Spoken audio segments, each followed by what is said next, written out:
नमस्कार ताईंनो, आज आपण बघणार आहोत एकदम घरगुती पद्धतीने बनवलेला मसाला जो तुमच्या भाजीला अप्रतिम चव देतो। तर रेसिपीला सुरुवात करू। इथे मी 4 प्रकारच्या मिरच्या घेतलेल्या आहेत। शंकेश्वरी मिरची, तेजा मिरची, लवंगी मिरची आणि बेडगी मिरची। तर मिरच्या मी शंकेश्वरी मिरची अर्धा किलो घेतलेली आहे आणि बेडगी मिरची, लवंगी मिरची आणि तेजा मिरची प्रत्येकी पावशेर घेतलेली आहे। तर अशी ही 1.25 किलो मिरची आपली झालेली आहे। हे बघा, मी इथे 2 प्रकारचे तीळ घेतलेले आहेत, काळे तीळ आणि पांढरे तीळ। ते प्रत्येकी 50-50 ग्रॅम घेतलेले आहेत। हे तीळ आपल्याला खमंग होईपर्यंत भाजून घ्यायचे आहेत। तीळ आपण तेल न टाकताच भाजून घेतलेले आहेत। आता आपण 2 प्रकारचे जिरे घेतलेले आहेत। साधे जिरे आपण जो रोजच्या भाजीत वापरतो ते साधे जिरे आणि शहाजिरे, ते दोन्ही जिरे आपल्याला 50-50 ग्रॅम घ्यायचे आहेत आणि थोडं तेल टाकून बारीक गॅसवर भाजायचे आहेत। मसाला नेहमी बारीक गॅस करूनच भाजायचा, गॅस मोठा नाही करायचा, नाहीतर मसाल्याची चव करपट लागते। तुम्ही हा मसाला एकदा नक्की करून बघा, कारण मी जो मसाला करते तो आमच्याकडे सर्वांनाच आवडतो। वर्षभरासाठी लागणारा हा मसाला एकदा केला की दुसऱ्या मसाल्याची आपल्याला जास्त गरज पडत नाही। इथे मी 25 ग्रॅम मेथी घेतलेली आहे आणि ती खमंग अशी भाजलेली आहे। आता आपण इथे 20-20 ग्रॅम प्रत्येकी मिरे आणि लवंग भाजून घेतलेले आहेत। चक्रफूल तेही आपल्याला 20 ग्रॅम घ्यायचं आहे आणि थोडं तेल टाकून भाजून घ्यायचं आहे।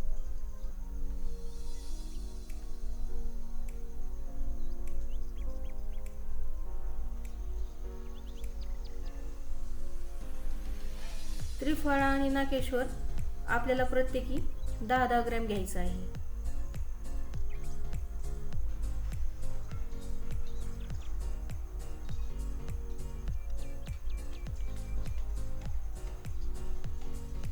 दालचिनी आपण 20 ग्रॅम घेतलेली आहे आणि तिलाही छान भाजलेलं आहे। मसाला विलायची तीही आपण 20 ग्रॅम घेतलेली आहे। आपण एक जायफळ घेतला आहे, ते बारीक कुटून तेल न टाकता असंच भाजून घ्यायचं आहे।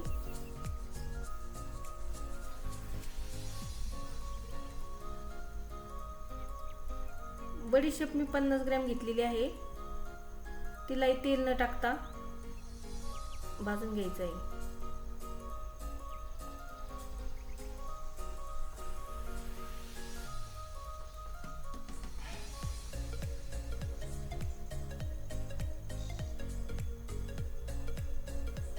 मी हळकुंड 50 ग्रॅम घेतलेला आहे, त्याला बारीक करून घ्यायचं आणि थोडं तेल जास्त टाकायचं आणि छान सोनेरी रंग येईपर्यंत तळून घ्यायचं, म्हणजे हळकुंडाचा कडकपणा जाऊन ते एकदम ठिसूर होते आणि रंगही एकदम छान येतो।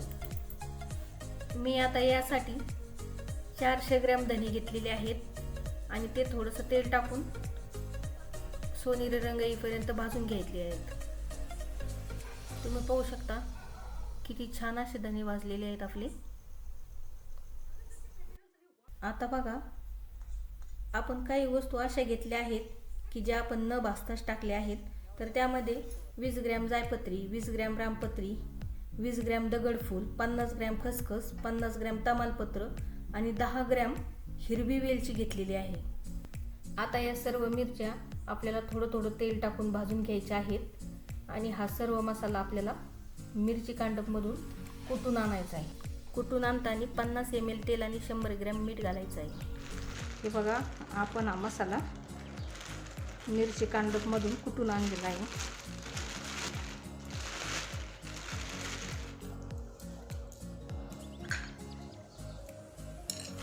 बघा हा मसाला कसा झालेला आहे। तर एकदा याला ताकद काढून घ्यायची।